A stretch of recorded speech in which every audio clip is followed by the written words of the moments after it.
Buenas tardes a todos. Esta es la octava vez que nos reunimos para explicar nuestras inversiones y lo que hacemos. Este año vamos a hacer una presentación especialmente larga por nuestra parte, porque me parece que la ocasión lo merece. Tanto la situación de los mercados como la evolución de los fondos, en fin, todo merece que nos extengamos y que demos más información de la que normalmente solemos dar. En Barcelona estuvimos el viernes y parece que resultó a la gente bastante interesante lo que dijimos y esperemos que aquí también resulte interesante e instructivo. A mi derecha tengo a Fernando Bernat, María Caputo en el extremo, Álvaro Guzmán a mi lado y Manuel Martínez en el extremo, nuestro asesor legal. Bueno, sin más, antes de empezar, quería comentar que el sistema de preguntas es un poco distinto. Cualquiera que tenga una pregunta en el tarjetón que les hemos presentado la puede escribir desde ya, levantar la mano y bueno, las azafatas le recogerán las preguntas para ya empezar directamente en el turno de preguntas a responder a todas las que podamos. Vamos a intentar ser breves porque en Barcelona no nos dio tiempo a responder a todas, me han comentado, entonces vamos a intentar responder a todas en la medida de lo posible. Bueno, para empezar, algunas novedades en Bestinver. Bueno, estamos gestionando 2.000 millones de euros, claramente menos que el año pasado, por los resultados y por las salidas de dinero. Afortunadamente, las salidas fueron muy serias a principio del año pasado y en octubre de este último año, especialmente las noticias financieras venidas de Estados Unidos, y últimamente pues ya prácticamente ha descendido a unos niveles que son muy bajos. En general ha habido dos factores de reembolsos fundamentales, que es pues, personas que a lo mejor tenían cierto endeudamiento o personas que tenían necesidades de fondos y también algunas personas que no se esperaban que los fondos pudieran caer un 50% o más, como ha sucedido, ¿no? Bueno, pues estas han sido en general las causas. Nosotros lo que hemos hecho internamente son varias cosas como novedad, que es reforzar el equipo interno, con el equipo de control de gestión. Tenemos una unidad de control nueva, una unidad de control de riesgo, en fin, cosas que a nosotros, como somos inversores absolutamente en nuestros fondos, pues nos interesa, somos los primeros a los que nos interesa que todo esté bien controlado y todo bien atado, especialmente después de las noticias que han salido últimamente en algunos sitios, ¿no?, que siempre son recurrentes en los mercados bajistas. Hemos abierto una oficina en Shanghái con Herman Chang, que está por aquí presente, que es un estudiante del IES que viene de Taiwán y que va a estar trabajando con nosotros desde allí para analizar todo lo que está pasando en China. No vamos a estar invirtiendo en China en el futuro próximo, evidentemente, pero luego comentaremos más adelante que nuestra percepción de lo que está pasando en China es muy importante y creemos que es imprescindible estar presentes allí. Y por eso está Germán allí. Tenemos un nuevo director comercial, o vamos a tener en breve, después de que Ignacio Pedrosa nos dejara por razones totalmente personales, que nos da mucha pena, pero hay que, pues va a venir otra persona que hará el trabajo lo mejor posible. A pesar de todos los pesares, nos han dado el premio en 2008 a la mejor gestora de renta variable nacional de oferta reducida. Bueno, pues ahí está, para el que le sirva. Y bueno, insistimos que nosotros el 27 de febrero, Álvaro y yo, hemos vuelto a realizar otra vez una inversión significativa. La segunda más importante que hemos hecho después de la del año pasado ha sido la de este año en febrero. O sea que seguimos confiando plenamente en nuestros ahorros en los fondos. Bueno, esto es la evolución de los fondos históricamente. Aquí vemos la evolución en bolsa internacional reflejado por Bestinver Internacional. Y bueno, aquí vemos el resultado del año pasado, que es el conocido por todo el mundo. Yo, un poco destacando rasgos a largo plazo, destacaría que han sido 10 años muy malos de bolsa, junto con los años 30 y los años 70, la peor época de bolsa. Vemos que en 10 años la bolsa ha caído un 29,7%, es decir, que es una rentabilidad, una pérdida anual del 3%.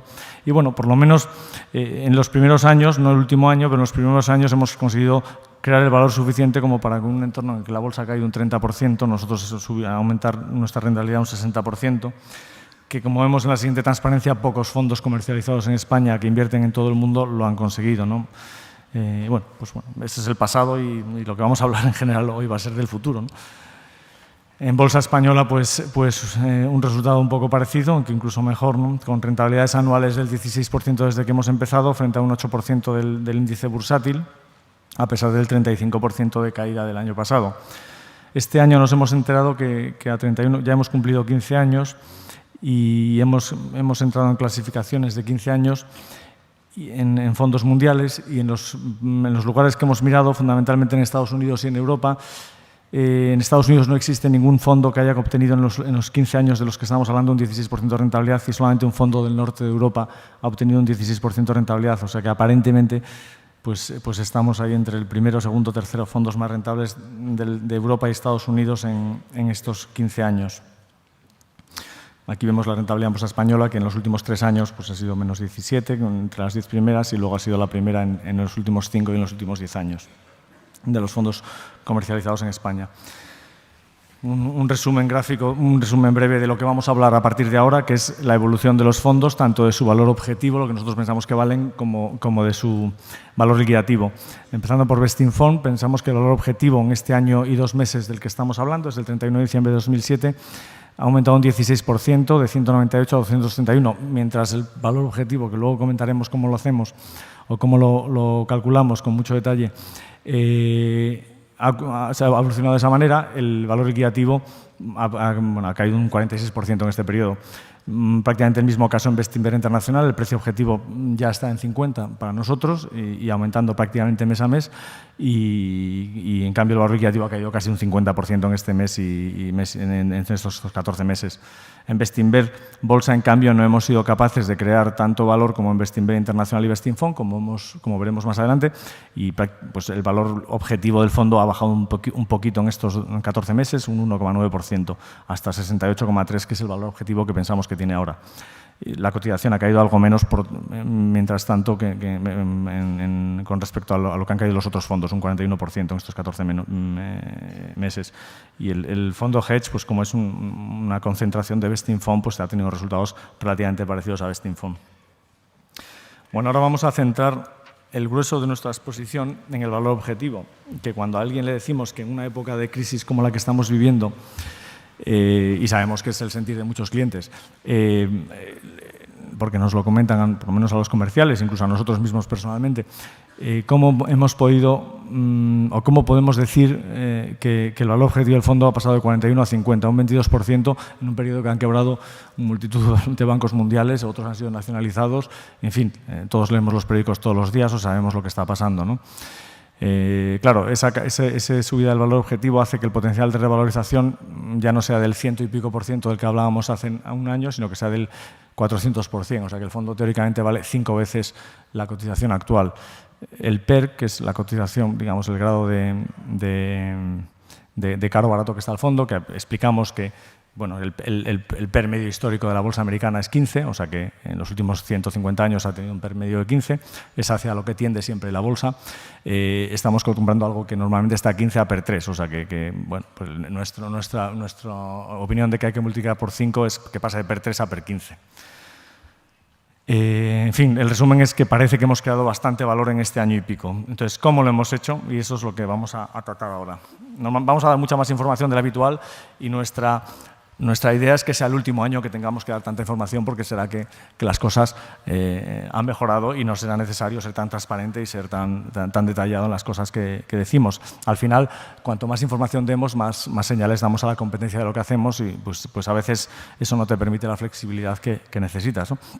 Entonces, lo primero que hace que su valor objetivo es el transcurso del tiempo y a pesar de todos los pesares, el crecimiento global en el 2008 ha sido del 2,3%, o sea que las economías han crecido, unas más, otras menos, pero todas han crecido en el conjunto.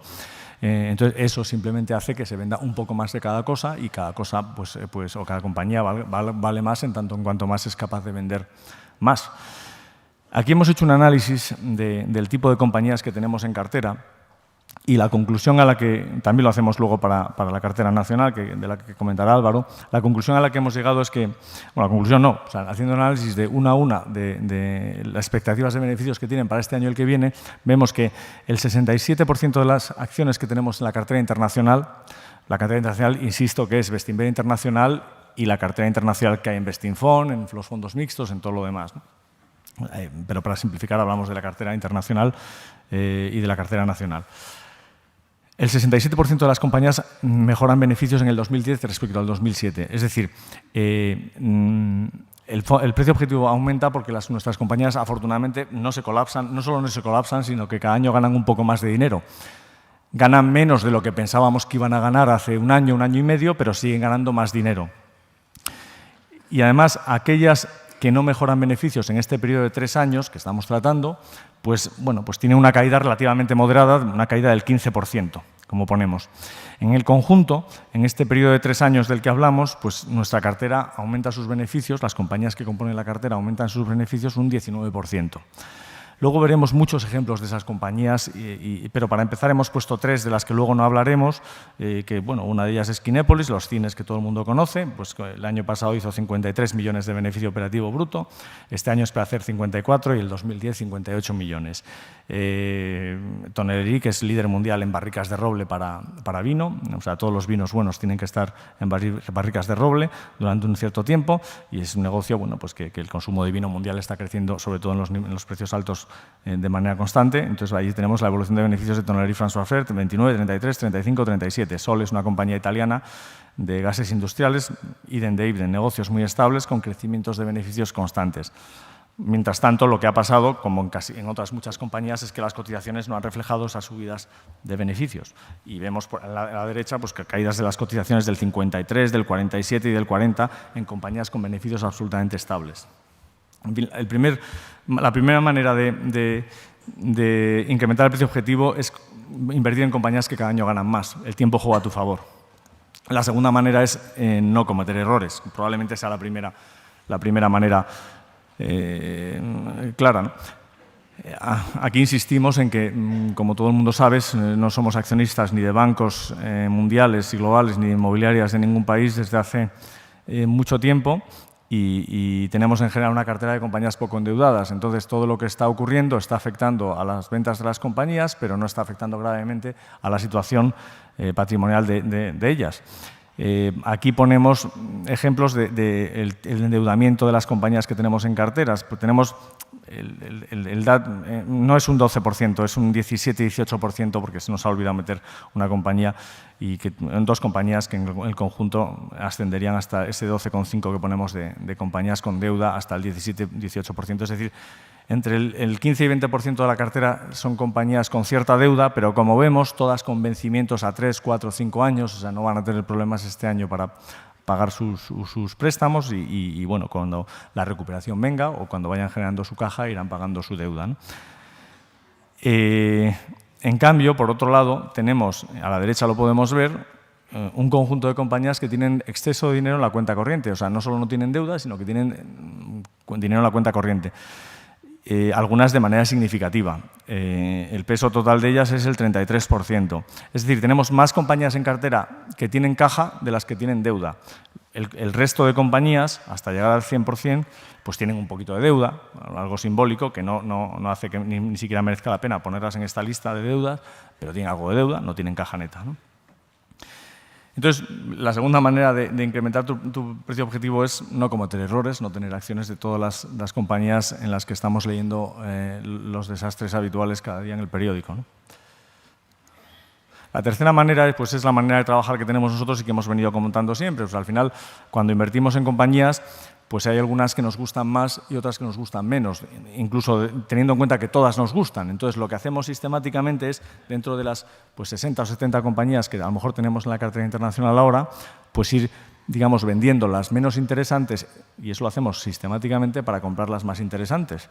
Y eso cambia cada día, cuál es la más y menos interesante, ¿no? Pero aquí tenemos ejemplos. Por ejemplo, Fleury Michon, esta es una compañía francesa que es, digamos, como Campofrío en Francia, y es una compañía muy excelente, que va pues muy bien, con una rentabilidad muy razonable, que, pues, como vemos aquí, capitalización vale 140 millones de euros y este año estimamos que puede ganar 25 millones, es decir, está per 5 o 6.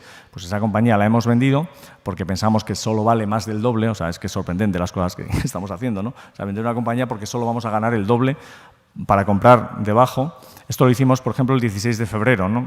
Además, es que esto da idea de... Alguna gente te pregunta, pero ¿y la liquidez de los valores? Esta compañía, el 10% del capital, 500.000 acciones, se las vendimos a la propia compañía, al propio dueño de la compañía. cosa que no nos gusta, ¿no?, mucho hacerlo normalmente. Lo que pasa es que tenemos tan buenas alternativas para mejorar el valor del fondo que lo que hacemos es vender una compañía tipo Fleury Michon, pues eso, prácticamente a PER 6 exactamente, para comprar una compañía como C, que la vemos abajo, a PER 2, una compañía que vale algo más de lo que vale Fleury Michon, 170 millones vale la compañía, pero en vez de ganar 25, estimamos que puede ganar 90, y moderadamente que puede ganar 90. Esta es una compañía que está vendiendo en estos momentos 3.000 millones. Sí, cerca de 3.000 millones. O sea, que estamos comprando por 170 millones una compañía con 3.000 millones y 90 de beneficios, una cosa relativamente conservadora. Es decir, una compañía que pensamos que vale 10 veces su cotización actual. También lo hicimos en el caso de CIBA, en el que nos propusieron una OPA en la que nos pagaban 50 euros por acción. Nosotros pensamos que la compañía valía 100 euros, pero finalmente acudimos a la OPA porque tenemos otras opciones mejores. Entonces, pues compañías a PER 6, 7 en estos momentos no tienen sentido para nosotros. Y en este caso, pues hemos estado comprando, y ya es la segunda mayor inversión del fondo, Chirico Fide, los holding de la familia de Benedetti en Italia, y que está cotizando en PER 4. O sea, automáticamente con ese tipo de operaciones vas creando valor porque vas comprando compañías con más potencial. ¿Qué es lo que podemos hacer nosotros en mercados como estos? O sea, lo que no puedes hacer es pretender que suban las compañías ya, pero por lo menos moverte dentro de tus compañías o con compañías nuevas hacia las que tienen más potencial de subida o menos posibilidad de caída, ¿no? La ventaja del fondo internacional, que es el cuarto punto, es que tenemos muchos mercados para elegir, estamos centrados en Europa y en Europa hay innumerables compañías para elegir, o sea que es que verdaderamente tienes más posibilidades de hacer cosas, ¿no? Y esto se produce a pesar de que hemos sido bastante conservadores en nuestros precios objetivos. Al final, claro, el crecimiento global del año pasado ha sido del 2,3, hemos comentado. Para este año se prevé un decrecimiento, o sea, un menos 0,7, menos 1 del PIB global. Y para el año que viene se prevé un más 2. Esto es mucho menos de lo que se pensaba hace un año y medio, con lo que nosotros, o sea, no vivimos en la luna. O sea, decir, lo que hacemos es ajustar las valoraciones de nuestras compañías a esta situación. Y aquí vemos que de las 61 compañías que tenemos en la cartera internacional hemos bajado la valoración en 49, o sea, prácticamente el 80%, solamente la hemos subido en 13. Tenemos debajo ejemplos de compañías en las que hemos bajado la valoración, BMW de 91 a 80, Debenhams de 2,9 a 2,4 y así sucesivamente.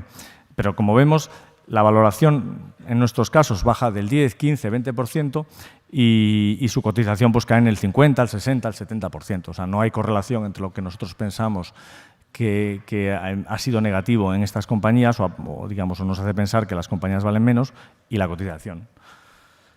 Y es cierto que nos hemos equivocado algunas cosas, que lo que llamamos daños permanentes, daños que no se van a recuperar a lo mejor. O sea, evidentemente la caída de BMW estamos convencidos de que la vamos a recuperar y la caída de Metalchuk, de Cofide, de todas estas compañías que comentamos.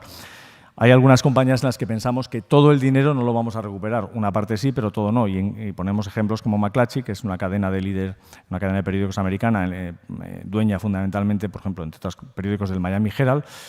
Y esta compañía, pues bueno, se ha visto afectada, como la mayoría de las compañías de prensa, por la migración más rápida de lo previsto de la publicidad hacia Internet. Lo mismo le ocurre a algunas compañías de impresión a gran escala que tenemos en cartera, que también se han visto afectadas por ese mismo fenómeno. Es un fenómeno que ha sido más rápido de lo previsto y nosotros no hemos sido capaces de verlo. Entonces, mientras ha ocurrido esto en el valor liquidativo, 50 euros por acción, y además, bueno, cuando salga el de marzo, pues probablemente sea 50,5, 51, porque al final el tiempo va haciendo que vayan poco a poco subiendo los valores liquidativos. La cotización ha pasado de 18,9 a 9,8, ha caído prácticamente un 50% en este periodo. Entonces, al final, las razones pues son las que comentamos el año pasado, pero todavía más graves. O sea, una falta de liquidez muy importante en el sistema financiero que hace que al final los inversores vendan lo que pueden. Y afortunada o desafortunadamente, el mercado más líquido es el mercado bursátil. Tanto el mercado de hedge funds como el mercado de private equity, como el mercado de inmobiliario, como el mercado de bonos, incluso el mercado de bonos de acciones preferentes, que son híbridos, todos esos mercados tienen una liquidez infinitamente más baja en estos momentos que el mercado bursátil. Entonces, todo aquel que necesitaba liquidez porque estaba endeudado, que ha sido mucho inversor en el sistema, lo único que ha podido hacer ha sido vender acciones. Y sinceramente no vemos otra razón por la que caigan todas las compañías a la vez, que es lo que ha ocurrido. Vemos que, bueno, sin que sea un consuelo para nadie, que prácticamente todos los inversores que tienen nuestra manera y nuestra filosofía de invertir y que llevan invirtiendo 30 años han tenido caídas significativas iguales que las nuestras en Estados Unidos, excepto quizás Jean-Marie Bellard, que es el fondo, el First Tickle, porque siempre tiene mucho oro en cartera y haber tenido oro en este año ha sido muy positivo, aunque probablemente le perjudican los años en los que las bolsas suben, ¿no? Incluso Warren Buffett también ha tenido caídas importantes y ahí vemos otra serie de ejemplos que hemos tomado, ¿no? No solo todo tipo de inversores ha visto afectados, sino todo tipo de compañías. Y vemos aquí, por ejemplo, que compañías, digamos, casi en quiebra, como algunos bancos americanos y algunos otros países, que caen un 90% frente a compañías sin deuda o con una deuda muy limitada y con unas posiciones de mercado muy sólidas que van a estar allí dentro de 5 o 10 años, también han caído un 70 y un 80%.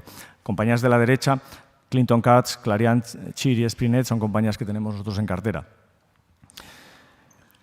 Bueno, esta falta de liquidez, bueno, ¿cuándo acabará? Es la gran pregunta. Lo único que podemos decir es que vemos un poco de luz al final del túnel, un rayo de esperanza, y es que en 2009, bueno, por lo menos en los 2 meses y medio que llevamos, parece que el mercado empieza a discriminar y que no es lo mismo un banco quebrado que una compañía que cada año gana más dinero.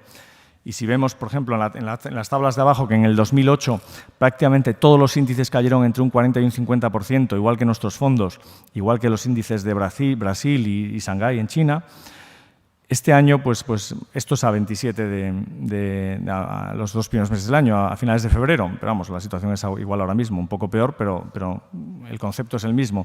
Los mercados globales cayendo un 15% en general, nuestro fondo internacional cayendo un 6% y nuestro hedge fund, que es la selección de los mejores valores, un 2,7%. No solo parece que se empieza a discriminar entre valores, sino que incluso entre mercados. Luego veremos más adelante qué sentido tiene que Brasil y China este año no estén cayendo un 25% como está cayendo el Standard & Poor's americano, y solo Brasil esté cayendo el 1% y Shanghái el 18%, perdón, Brasil esté subiendo el 1% y Shanghái subiendo el 18%. La gran pregunta es siempre, y a la que jamás podremos responder, es ¿cuándo acabará esto y cuándo veremos la luz al final del túnel? Pues la pregunta es incontestable, pero por lo menos empezamos a ver lo que ha sido siempre nuestra trayectoria, que se note que trabajamos, que vamos todos los días a la oficina un poco, ¿no? Y que parece que el año 2008 tiene pinta de haber sido la excepción que confirma la regla. Pero vamos, son 2 meses y con 2 meses no tampoco podemos lanzar las campanas al vuelo, ¿no? Aquí vemos un resumen de lo que hemos estado comentando de la cartera internacional, pues la subida del valor objetivo a lo largo de los años y, sinceramente, nuestro objetivo es que ese valor objetivo siga aumentando con el paso del tiempo, con nuestro trabajo, y que ese 50, pues dentro de 5 años, pues sea lo que sea, pero claramente por encima de 50. Y esperemos que la línea roja que está abajo, de 9,8, pues acabe tarde o temprano recogiendo esa valoración. Nuestra cartera de renta variable, en resumen, tiene estas características. Un PER de 2,9 frente a un PER del mercado de 11,8. No necesitamos que el mercado se vaya a PER 20 para tener una recuperación significativa en nuestros fondos. Simplemente con que nuestros valores se pasen de cotizar a PER 2,9 a que se vayan a PER 7, 8, ya estamos hablando de más que doblar la cartera. No necesitamos grandes subidas de los mercados, sino simplemente que poco a poco el mercado discrimine entre buenos valores y malos valores, que entendemos que nosotros tenemos los buenos valores, claro. Si vemos que si se pusiera PER 15 la cartera, que es a lo que indicamos siempre en nuestros precios objetivos, estaríamos hablando de multiplicar por 5 nuestra inversión. Hay que decir que el mercado americano está PER 11, 12, depende cómo lo miramos. Hay muchas compañías cotizando, vamos, se pueden dar muchos nombres a PER 15, 18, 19 a día de hoy. O sea, quiero decir, no es algo fantasioso pensar que se puede cotizar a PER 15. Es algo absolutamente real y bueno, evidentemente la media del mercado americano, el Standard & Poor's 11,8 supone muchas compañías a PER 6, 7 y muchas compañías a PER 20. Es la media, evidentemente. Como vemos, solo pretendemos que nuestros valores coticen igual que sus primos hermanos. Por ejemplo, en la cartera de Bestinver tenemos Slinder, que es una de las compañías líderes mundiales en ascensores, todo el mundo la conoce. Cotiza PER 5. Su prima hermana, que es Kone, que es una competidora que tiene igual de posición competitiva, probablemente sea peor compañía que Slinder, con un producto más commodity, menos avanzado, está cotizando a PER 11,7. Pues Slinder pues está en Suiza, en Lucerna, es una compañía aburrida, que estuvimos viendo Álvaro y yo la semana pasada, y que pues es una pesa de compañía, es una compañía muy aburrida. Entonces, pues cotiza a la mitad de precio que Kone, que la competidora. Bueno, pues tarde o temprano cotizará al precio que tiene que cotizar, porque la familia Slinder, que tiene el 50%, pues está trabajando para ello, y tarde o temprano eso se acaba reflejando en el precio siempre. Nuestra experiencia con este tipo de compañías siempre ha sido muy positiva y siempre lo será. Lo mismo con este FTF, que es el líder francés, también tiene presencia en España de movimiento de productos congelados, o sea, un negocio muy estable, porque al final los productos congelados los comemos todos los días, o sea, que no se va a ver afectado con nada. Y, pues, por ejemplo, TNT es una competidora, está cotizando exactamente al doble de Super. En fin, ejemplos de que no necesitamos grandes alardes de los mercados, sino simplemente que nuestras compañías se pongan al mismo precio para empezar a hablar de sus competidoras, ¿no?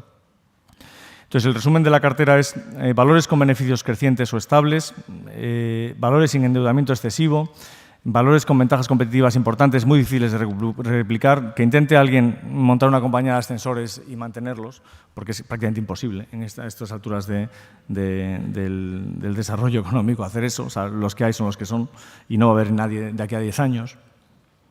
Y la exposición es la misma que teníamos antes, centrándonos en Europa, es Inglaterra y Suiza.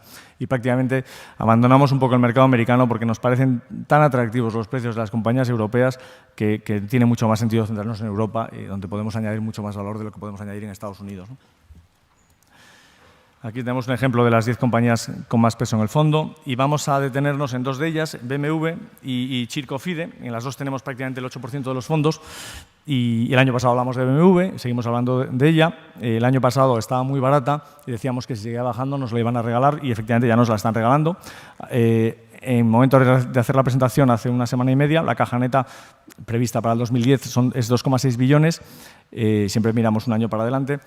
La compañía financiera tiene un valor en libros de 5,5 billones, que es un valor realizable. General Motors hace 18 meses vendió, y General Motors, en la situación en la que está, vendió la suya a valor contable, con lo cual que, digamos, activos no industriales estamos hablando de 8,1 billones de euros.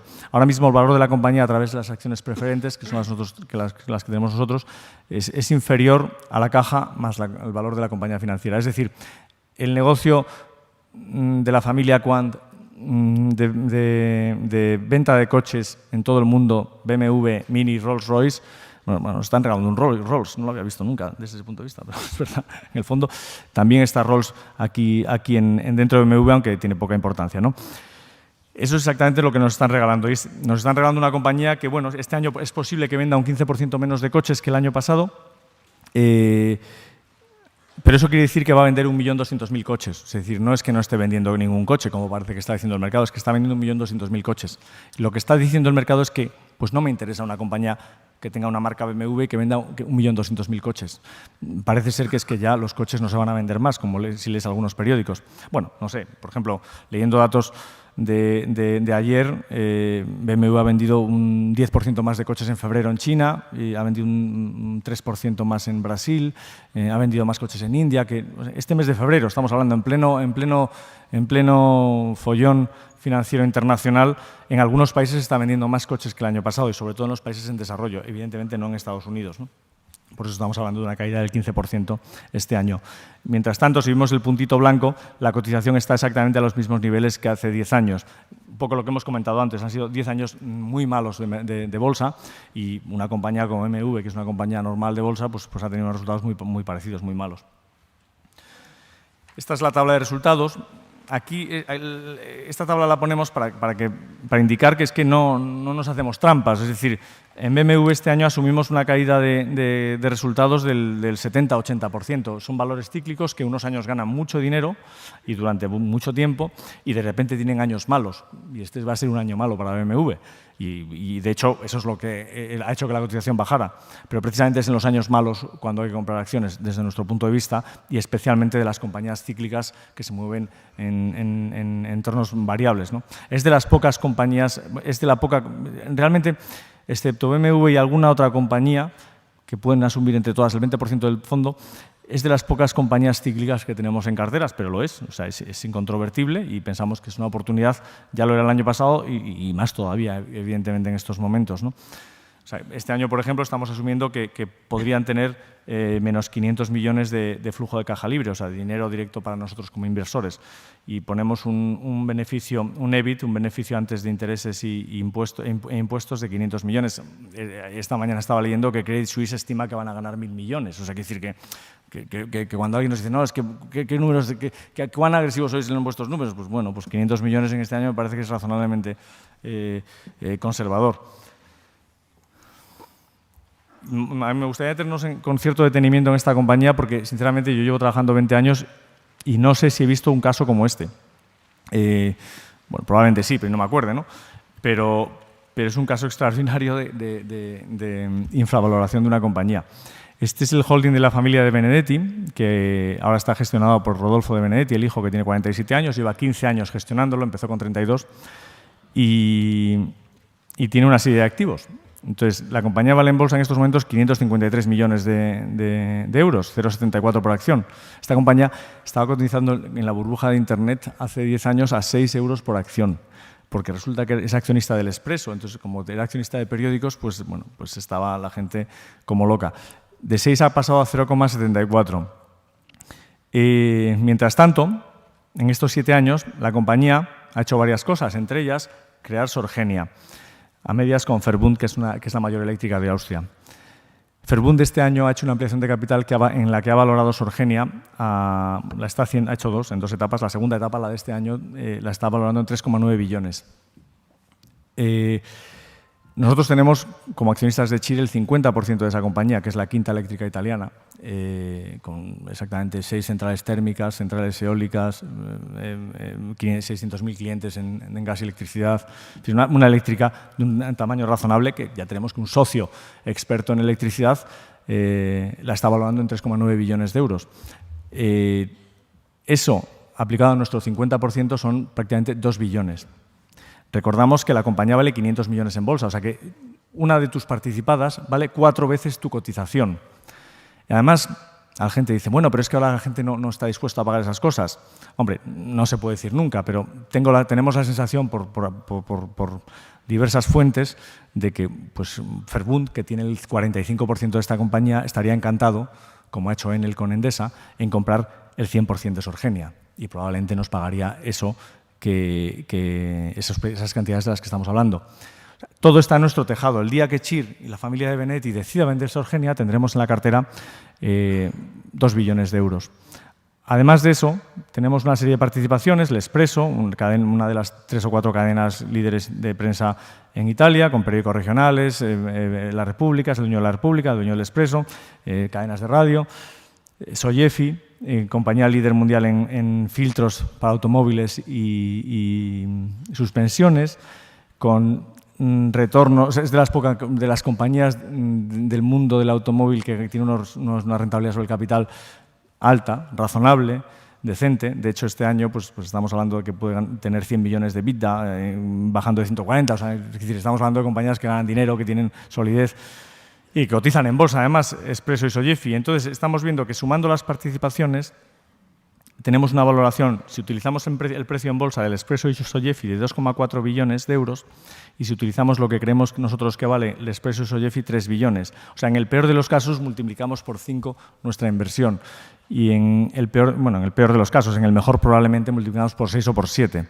Porque además aquí en Sorgenia hemos puesto 1,7 billones, cuando Verbund está acudiendo a su ampliación de capital valorando la compañía en 1,95. O sea, hemos puesto descuentos sobre lo que nuestro socio acaba de aportar, bueno, acaba de valorar en su aportación en estos momentos. Vamos, de hecho, el dinero lo hace a mediados de este año, lo aporta a mediados de este año. O sea, estamos descontando sobre esa valoración. Sinceramente, sorprendente y bueno, lo que estamos haciendo es comprando todas las acciones que podemos. Claro, la pregunta es, pero bueno, ¿cuánto tiempo tardará la familia de Benedetti en vender Sorgenia y que eso se vea reflejado en la valoración y que suba la cotización y que suba nuestro fondo? Pues no sabemos, evidentemente eso lo sabe la familia. Nosotros vamos a ver a Rodolfo de Benedetti en Italia a finales de este mes, pero pues cuando lo decidan, para eso son los dueños. pero bueno, este señor lleva 15 años trabajando muy bien, haciendo cosas. Por ejemplo, en Sorgenia los recursos propios de la compañía son 400 millones, de los cuales 200 lo hemos puesto nosotros en Chile. Es decir, este señor puso 200 millones de euros hace 6 o 7 años que se han convertido en 2 billones, ha multiplicado por 10. Estamos hablando de gestores extraordinarios, de gente que sabe lo que hace y somos socios de ellos, sabrán cuánto tienen que vender. Si no lo venden ahora por 1,9 billones, lo venderán dentro de 5 años por 2,5. Ahí estamos, y digamos, estamos de socios con ellos y las cosas ocurrirán cuando tengan que ocurrir. Nosotros, por ejemplo, en CHIR hemos bajado nuestro precio objetivo en este periodo de 4,5 a 4, un 11% de caída. La cotización ha caído un 75%, cuando estamos hablando que el 80% de tu activo es una compañía eléctrica, que, hablando de memoria, este año 2009 ha tenido 190 millones de beneficio operativo, el año anterior tuvo, ¿cuánto tuvo? ¿150? ¿Te acuerdas tú? 140 y tantos. Este año que entra una central nueva en Moduño, estamos hablando de 250 millones de beneficio operativo. Tiene otra central en cartera, incluso tiene una central está planteándose hacer una central de regasificación en el sur de Italia. Tienen un plan y el plan, pues, como es el sector eléctrico, pues el plan lo van a cumplir, ¿no? Porque las centrales tienen los permisos, las conectas a la red y ya está. Están hablando de 700 millones de beneficio operativo, por eso Verbund la ha valorado en 4 billones. Es decir, aquí hay un 75% de una compañía que probablemente valga significativamente más que hace 3 años.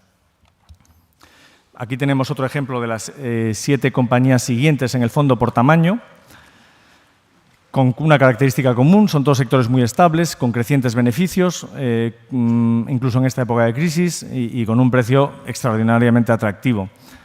De todas ellas, por ejemplo, solo en una de ellas, en Debenhams, que es una cadena de ropa tipo Corte Fiel en Estados Unidos, pensamos que el beneficio en el 2010 va a ser inferior al del 2007. Pero me temo que nos podemos equivocar, porque de hecho, en lo que llevamos de año, el beneficio está siendo superior al que tenían el año anterior, a pesar de que Inglaterra está en una recesión absoluta. Resulta que son unos gestores extraordinarios también y por lo menos en enero han indicado que hasta en los primeros 6 meses del año, incluyendo la Navidad, que es el periodo más importante del año para ellos, están ganando más dinero que el año anterior. Ya veremos cómo acaba en el año, pero desde luego no tiene mala pinta. Pues bueno, pues esta es la única compañía en la que pensamos, hemos sido más papistas que el Papa y hemos pensado que a lo mejor en 2010 pues la crisis en Inglaterra sigue y entonces no van a poder ganar más dinero del que ganaban el año pasado.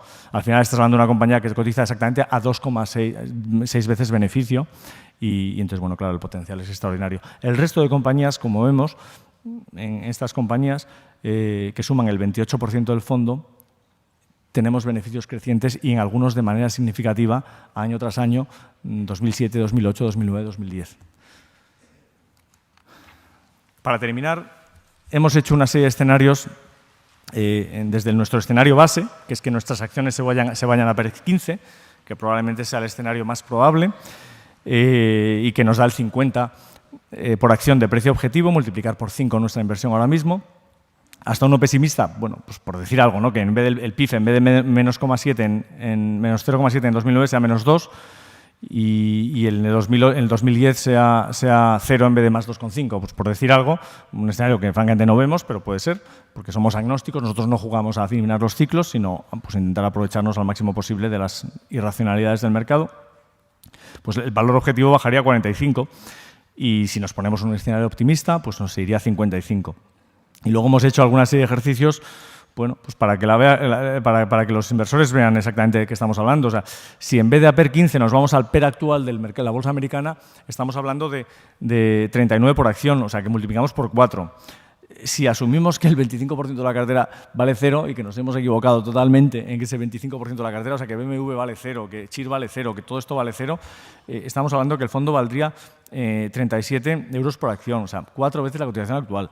Si cogemos el PER más bajo de la bolsa americana en los últimos 50 años, que fue en marzo del 80, estaríamos hablando de un PER 6,8, el fondo valdría el doble.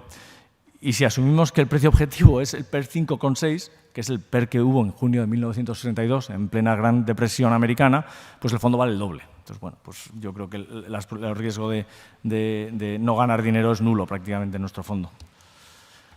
Voy a dejar a Álvaro hablar un poco de la cartera nacional.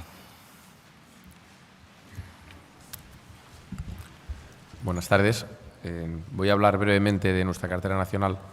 Antes quizá de entrar en la presentación, vamos a reiterar un poco nuestra visión de España, ¿no?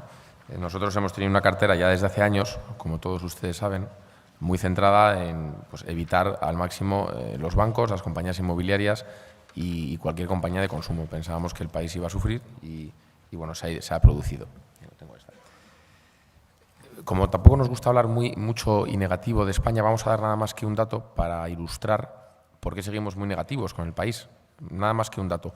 Y es el crédito promotor, que es una parte nada más de todo el crédito que hay en el sistema, el crédito que se ha concedido a señores que hacían promociones, que en estos momentos es de 300.000 millones de euros, y los fondos propios de todo el sistema bancario. Digamos que es todo lo que se ha metido en el sistema bancario y los beneficios que se han retenido, con lo que teóricamente hay que soportar los créditos.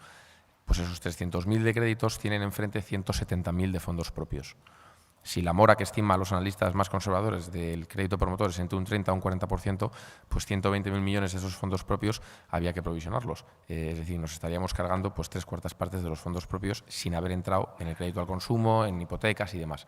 Es decir, con esta premisa creemos que todavía queda mucho y negativo, y aunque hay pues muchos negocios bien gestionados, negocios comprensibles, y con posiciones competitivas sólidas, pues en la medida en que tengan exposición al consumo, vamos a preferir seguir viéndolos desde la barrera, aunque son negocios que se podrían comprar ya. Pero vamos a entrar directamente en analizar un poco qué cartera tenemos en España. Bueno, en esta transparencia, nada más que quería transmitir dos ideas. Bueno, en España no hemos podido crear valor, y eso se debe básicamente a que hay menos oportunidades. En España cotizan, y esto con la expansión del lunes, 101 compañías en el mercado continuo y 35 compañías en el IBEX. Esto da 136 compañías, y nosotros, quitando las compañías que no hemos querido tener en cartera por las exposiciones que he mencionado antes, bancos, inmobiliarias y demás, pues quitamos 45 compañías, 61 compañías. Nos quedan 70. Bueno, pues bien, hemos podido hacer lo que hemos podido hacer. Al no poder vender compañías que han subido y reinvertir en compañías que han caído más y demás, pues la consecuencia es que no hemos podido crear demasiado valor.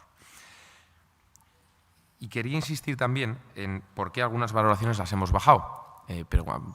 Hablando con gente, nos dicen, os habéis equivocado en la valoración, por ejemplo, de Ebro Puleva, como se ve en la presentación, o de Repsol. Bueno, las empresas son organismos vivos que cada día hacen operaciones y demás, y voy a explicar nada más que brevemente por qué hemos bajado la valoración de Repsol o de Ebro Puleva. En el caso de Ebro Puleva ha habido un acontecimiento importante, que es la venta del negocio del azúcar, y se ha vendido por una valoración un poco inferior a la que nosotros teníamos, y lo hemos reflejado en nuestra valoración. Esa es la mala noticia, y es que hemos bajado un 20% el precio objetivo. Sin embargo, la cotización ha caído un 28%.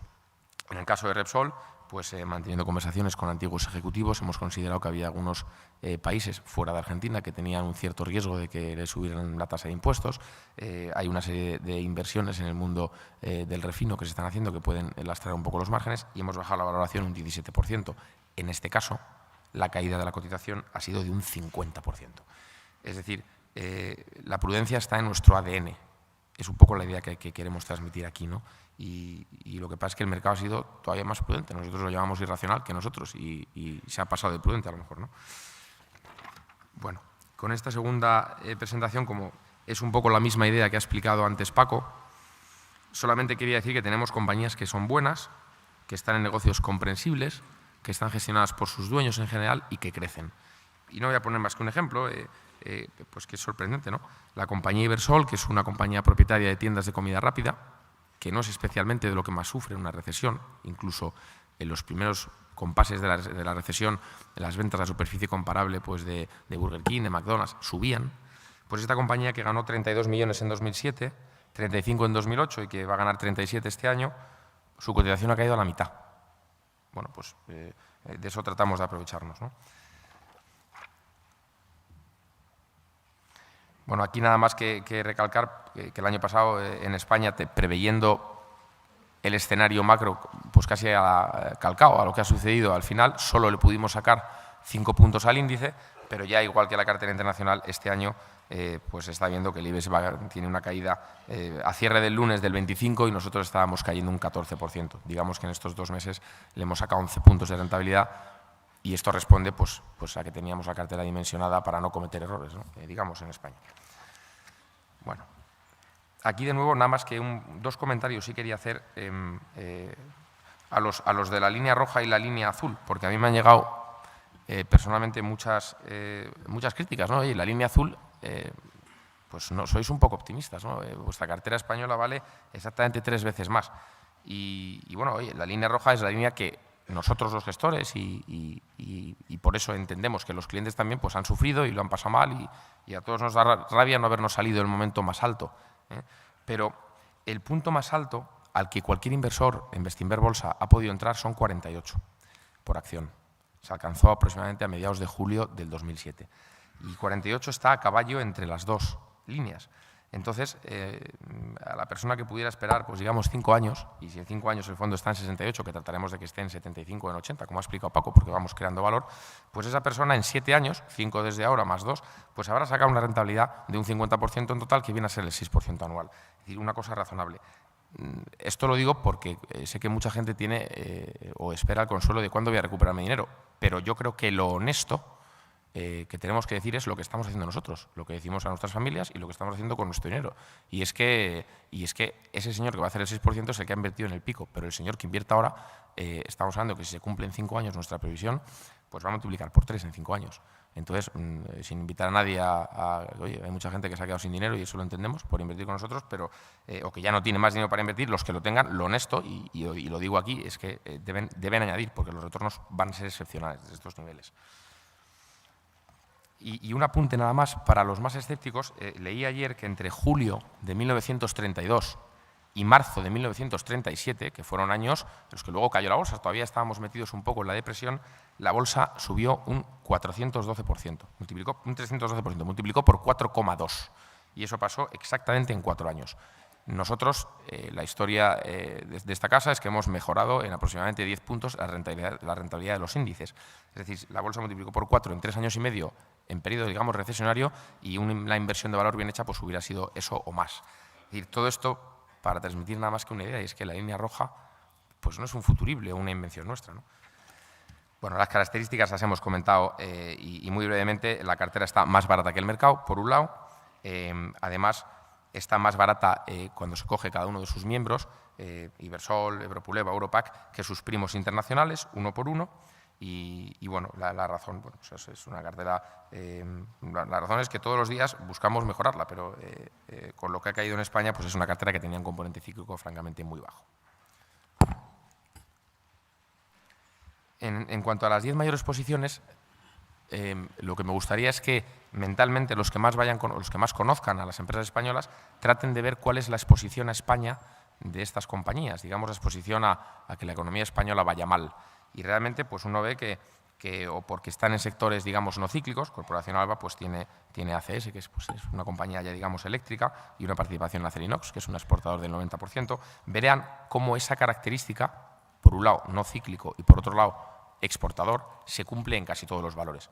Y alguien podría decir, hombre, tienen ustedes un 6,5% de la cartera en Repsol, que no deja de ser una compañía pues, que tiene un negocio en España de refino y de marketing muy importante, y es cierto.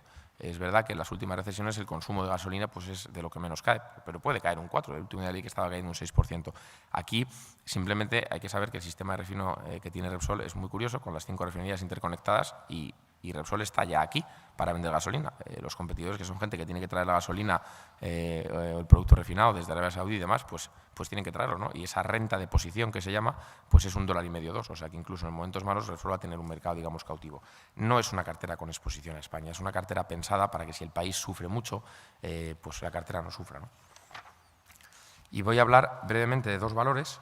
El caso de Corporación Financiera Alba es muy parecido al caso que ha explicado Paco de CHIR, pero yo lo voy a tratar de explicar de otra manera, ya que el auditorio es español. Si mañana alguien no se cree nuestra valoración de Alba, lo que puede hacer es comprar todas las acciones de Alba. Uno mañana compra todas las acciones de Alba y paga 1.500 millones.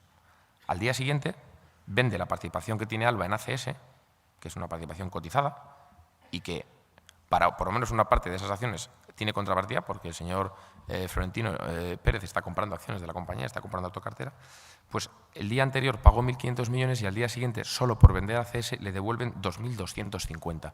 Aquí no hay valoraciones ni nada. Esto es para los más acérrimos creyentes del que el mercado es eficiente y demás. Compren ustedes todas las acciones de Alba, al día siguiente venden su participación en ACS y han ganado ustedes 750 millones de euros en 24 horas y les queda gratis una participación en Acerinox, una participación en Prosegur y otras participaciones residuales. Bueno, yo creo que eso ilustra claramente la infravaloración de la compañía. En el caso de Ferrovial, es una compañía que también está muy barata, pero también es, hasta cierto punto, un poco controvertida, porque es una compañía a la que le ha pasado de todo, digamos.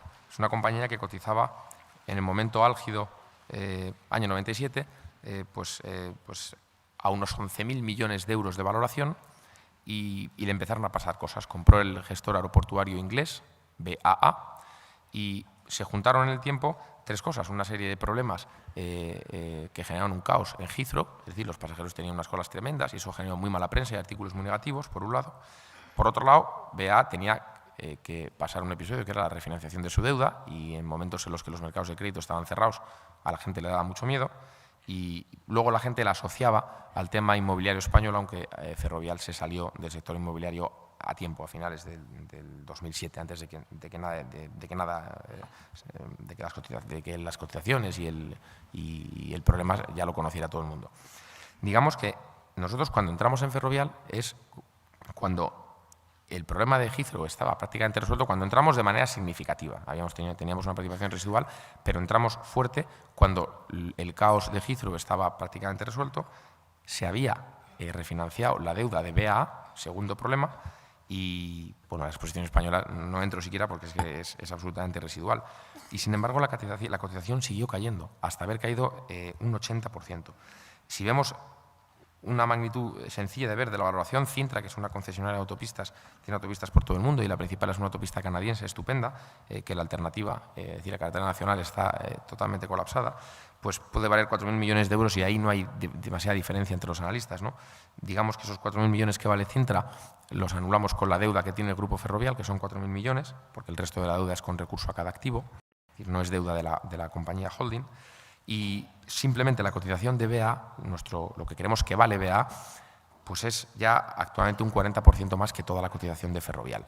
Y volvemos a lo que creemos que vale BA. Bueno, BA tiene probablemente uno de los mejores activos del mundo. Yo no sé si el mejor, pero el aeropuerto de Heathrow es un aeropuerto pues que dentro de 20 años va a estar ahí y va a tener su tráfico y sus pasajeros, aparte de tener otros aeropuertos en Londres como Stantes o Gatwick, o de tener aeropuertos en Escocia o el aeropuerto de Nápoles.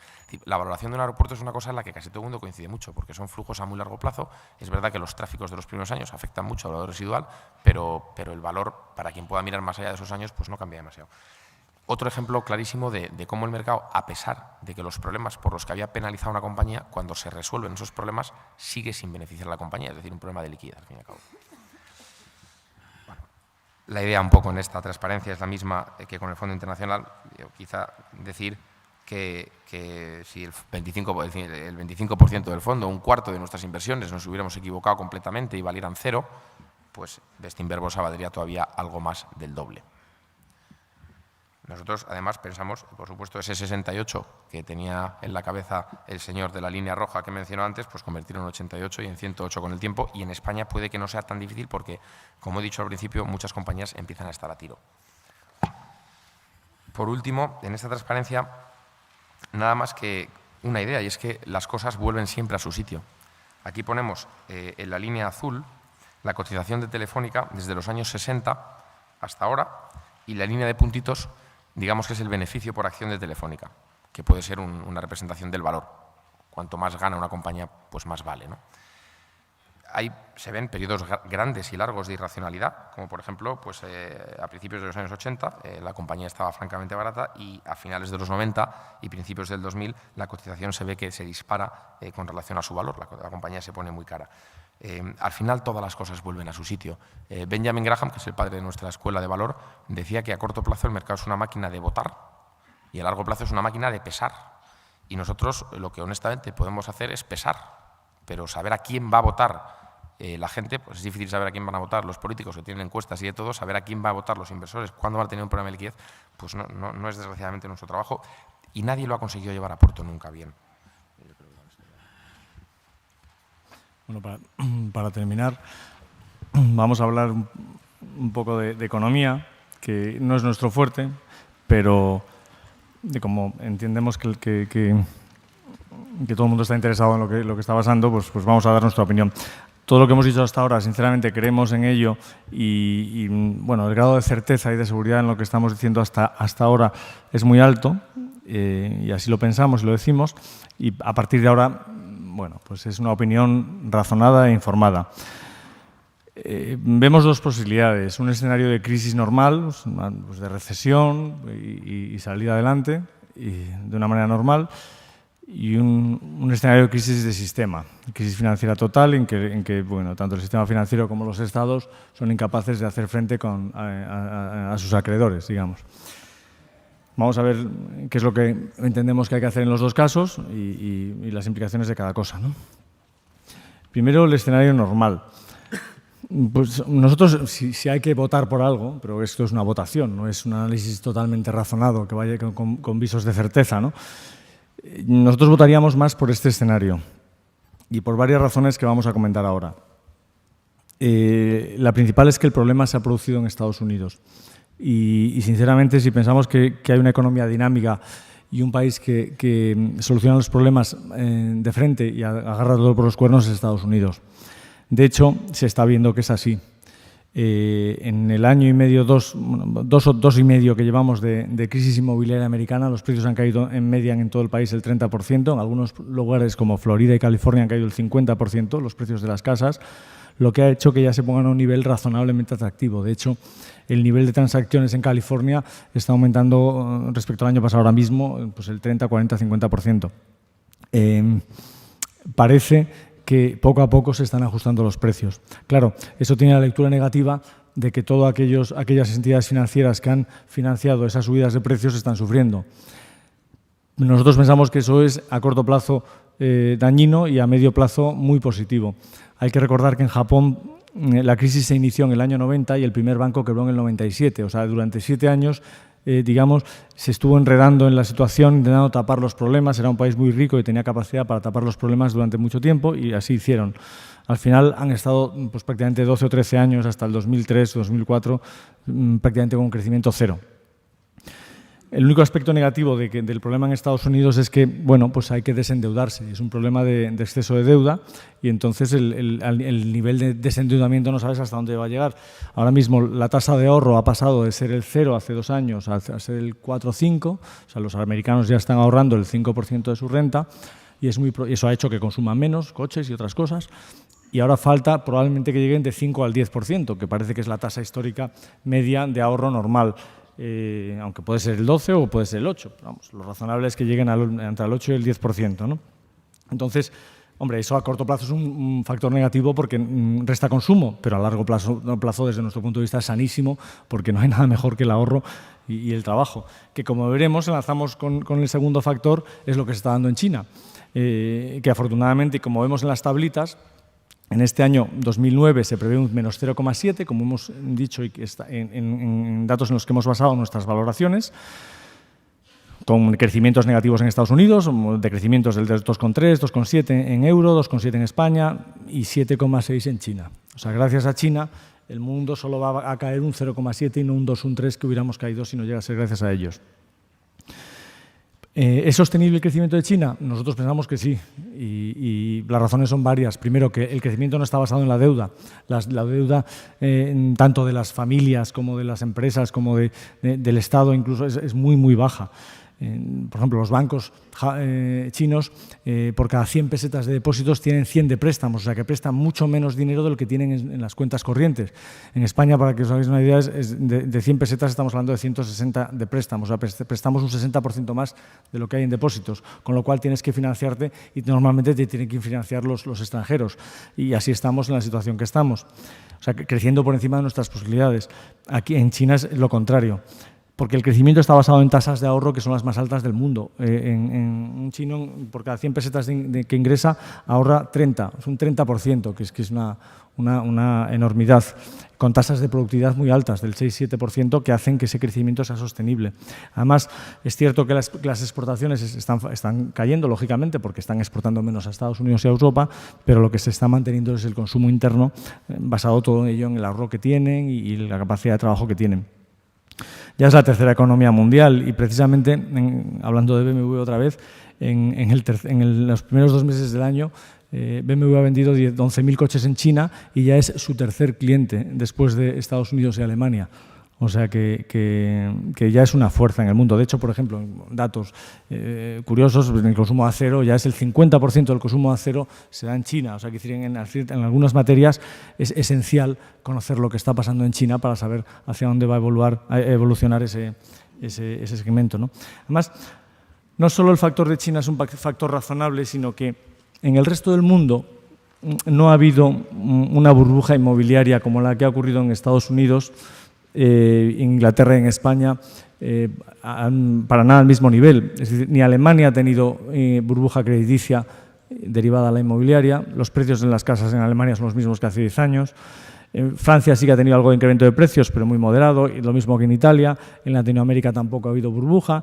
Nos contaban los brasileños que no puede haber burbuja porque no existe el crédito hipotecario en Brasil, o sea que sí no puede haber burbuja. Ahí empezaba un poco de burbuja automovilística, pero muy pequeña. Tampoco en Japón, que ya tuvieron su burbuja hace 20 años. Entonces, hay una gran parte de las economías mundiales, probablemente superior al 50%, donde no ha habido burbuja. Entonces, no hay mucho que sanear. Hay que sanear a algunos bancos que cometieron la torpeza de invertir en el sector inmobiliario americano, pero no en sus propios países, ¿no? Entonces, eso puede ser un factor también de estabilidad que creemos que tiene importancia. No pensamos predecir el Producto Nacional Bruto de este año ni el que viene, pero sencillamente si creemos en un escenario pensamos que el factor chino y el factor resto del mundo pues tienen cierta importancia que no se está teniendo en cuenta hoy en día por los mercados por la falta de liquidez. En cambio, en el escenario español pues seguimos pensando en una fuerte ralentización. Todavía somos más negativos que la media de lo que leemos en los periódicos, o sea que uno se puede imaginar cuán negativos somos. Porque verdaderamente es que no hay una posibilidad de sustituir la construcción. Lo hemos venido comentando prácticamente desde hace 5 años. La construcción se iba a parar y el día que se parara se iba a parar el país porque no hay manera de sustituirlo y los 4 o 5 millones de personas dedicadas a ese sector directamente y a los sectores auxiliares pues no tienen otra salida y de hecho pues probablemente muchos inmigrantes se tienen que volver a sus propios países o a otros mercados, ¿no? Entonces, bueno, nuestra filosofía es seguir la filosofía de siempre, que es invertir en compañías globales y que, en principio, si este escenario se desarrolla, pues probablemente a corto plazo veamos un rebote significativo de las bolsas y de los mercados, como ha pasado las otras 2 veces en los últimos 100 años en que hemos tenido unas caídas tan fuertes durante 10 años. Este es el escenario normal. Que el escenario normal obviamente te dice pues invertir en bolsa y especialmente en los fondos que gestionamos porque en general lo hacemos mejor que las bolsas, como dice Álvaro. Ahora vamos al escenario tremendista y tremendo que puede ocurrir, no tenemos capacidad de predicción, insistimos, y es el escenario de crisis financiera. ¿Qué es lo que pasa en una crisis financiera? Que el papel de los bancos y el papel del Estado deja de valer. Y, bueno, básicamente se pierde confianza en el sistema y entonces, pues ¿dónde pone uno sus ahorros, ¿no? Que probablemente es la pregunta de mucha gente en estos momentos. Pues la historia te demuestra que la única manera de defenderte de un colapso, que ese colapso normalmente genera 2 cosas, o hiperinflación, o sea, inflaciones de 1.000.000%, lo que sea, o directamente una quiebra de los pagos, es decir, que decida el Estado no pagar o pagar la mitad de lo que debe, porque sí, porque tiene el ejército, claro, lo puede hacer. Bueno, eso quiere decir, si eres acreedor de un Estado, pues tienes todas las de perder. La única manera y la única alternativa que tienes es invertir en activos reales. Y activos reales, lo hemos comentado en nuestras cartas trimestrales, es todo lo que se puede tocar, todo lo que va a dar un servicio a la comunidad, a la sociedad, ahora y dentro de 10 años. Es decir, pues una silla, o sea, pues nos compramos 10 sillas y 10 sillas sabemos que tarde o temprano, pues ahora costarán pues 20 euros, pues dentro de 10 años costarán pues, o la nueva moneda que tengamos en circulación o 20 millones de euros, porque pues resulta que la moneda se ha depreciado enormemente. O sea, cuando hablamos de sillas, hablamos de cualquier tipo de activos reales, probablemente casas, probablemente incluso yates, lo que sea, o también su reflejo en acciones, que una acción no es en el fondo más que un trozo de un activo real, un trozo de una empresa que tiene la enorme ventaja de que en los dos escenarios que el Estado no te pague, salvo que sea tu cliente, pues entonces tienes un problema, pero en general no te supone problema. Y segundo, que te cambien moneda o haya hiperinflación, tampoco te supone problema, porque al final pues cambias tu facturación de una moneda a otra y no pasa absolutamente nada. En vez de vender en pesetas, pasamos a euros o a la nueva moneda, o a supereuros, la nueva moneda que nos pongan.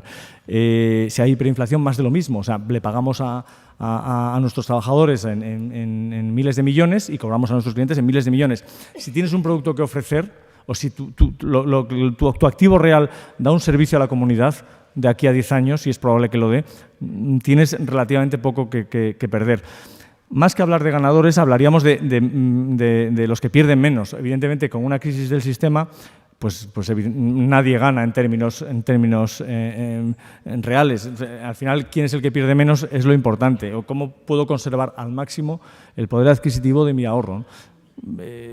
Es puro sentido común, ¿no? Porque al final, ¿qué le pasa a un Estado? Que un Estado tiene necesidades y como hizo el Estado inglés hace exactamente una semana, pues emite 75 billones de libras esterlinas para comprar bonos y meter dinero en el sistema.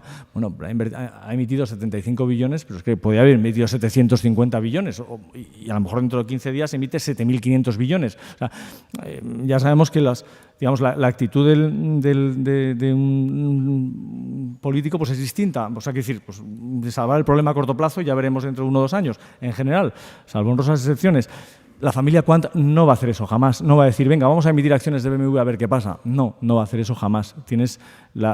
Si son gente seria y trabaja a largo plazo, eso es lo último que hará. En general, sinceramente, en los activos reales es cuando uno vive tranquilo. Por lo menos es nuestro caso y intentamos transmitir esa opinión, ¿no?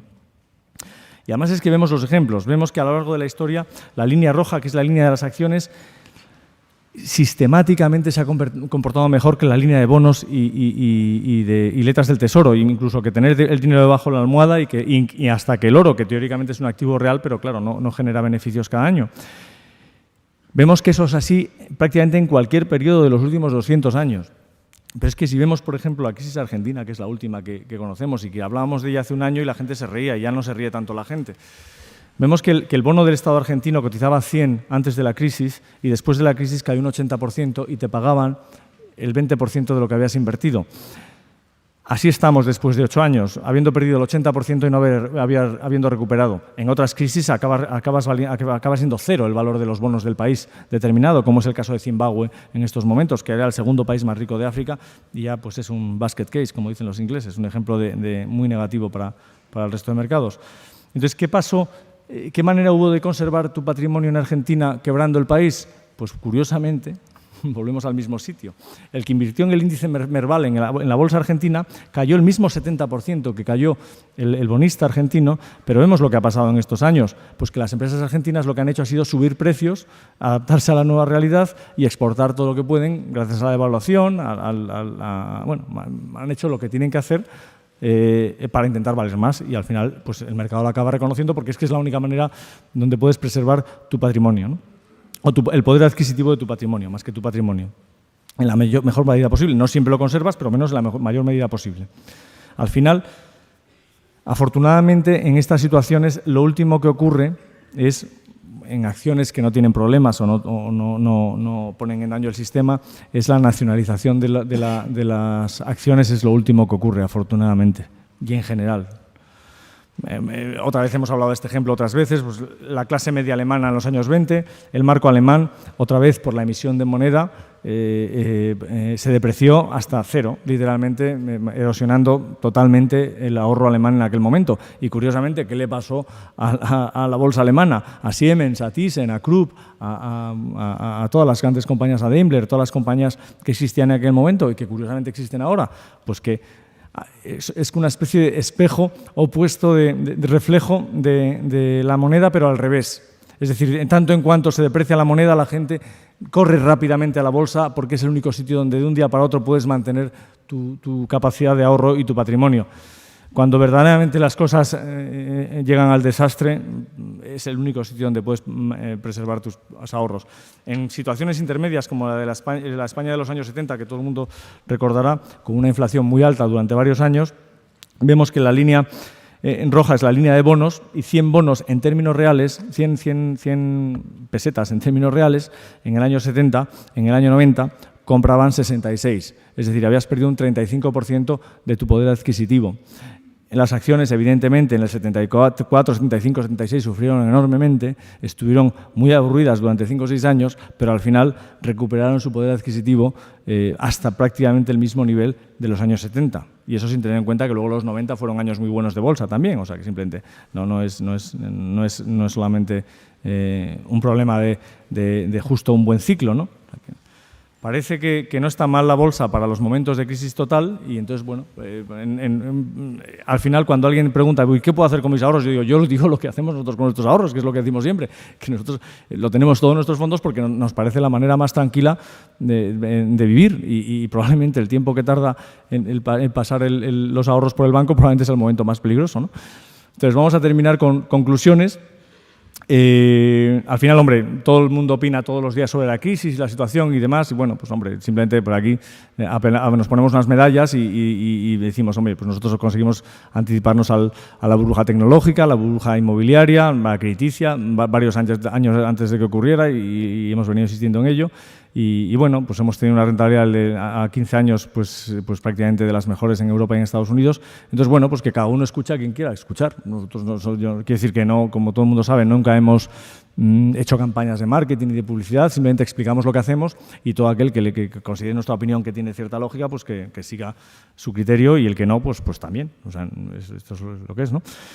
Luego, vamos a empezar por la tercera conclusión, luego cambiamos el orden. La renta variable, desde nuestro punto de vista, ofrece más seguridad y rentabilidad a largo plazo y, sobre todo, después de las enormes caídas que hemos tenido. O sea, bueno, podemos decir que hace 4 años, pues bueno, pues a lo mejor podía haber cierto riesgo. Ahora mismo, el riesgo de que a medio plazo no se obtenga una rentabilidad razonable en bolsa es, yo diría que prácticamente cero. Cuando hablo de medio plazo, siempre 3 a 5 años, ¿no? Que siempre es lo que hemos venido hablando desde que hemos empezado a explicar lo que hacemos, ¿no? Y luego encima estamos en un momento, como decimos en el punto 4, que es que los mercados están... Es la tercera vez que caen un 50 o 60% y las otras 2 veces pues fueron momentos extraordinarios para invertir, por lo menos en Estados Unidos, siempre analizando, ¿no? No hay nada que nos haga pensar que esta vez no será otra vez parecida a las anteriores, ¿no?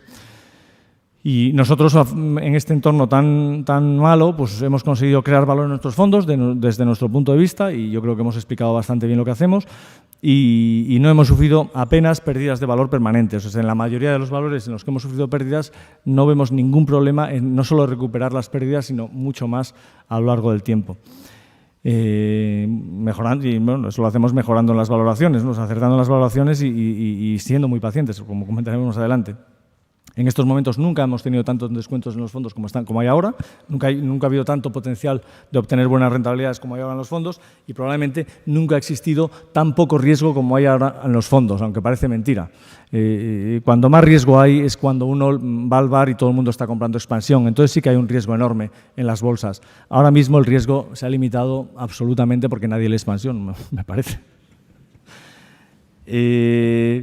Otro factor positivo es el punto número 7, que es que todo lo negativo que estamos leyendo ahora, especialmente en Estados Unidos, es sentar bases sólidas para los próximos 10 años.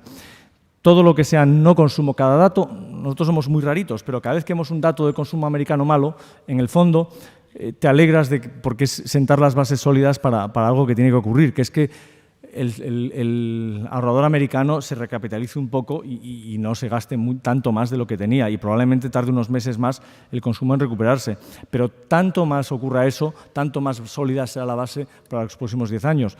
Y si tenemos en cuenta encima pues lo que está ocurriendo en China, en Brasil y en algunos países, sin deuda, sin excesiva deuda, habiendo aprendido su lección de los últimos años, pues hombre, las bases no parecen demasiado malas para el mundo, ¿no?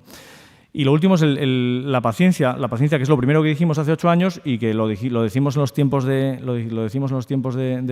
vino y rosas y lo decimos ahora. O sea, es lo único que pedimos al cliente, un poco de paciencia y que al final siempre sea recompensa esa misma, ¿no? El timing de la recuperación, imposible de saber.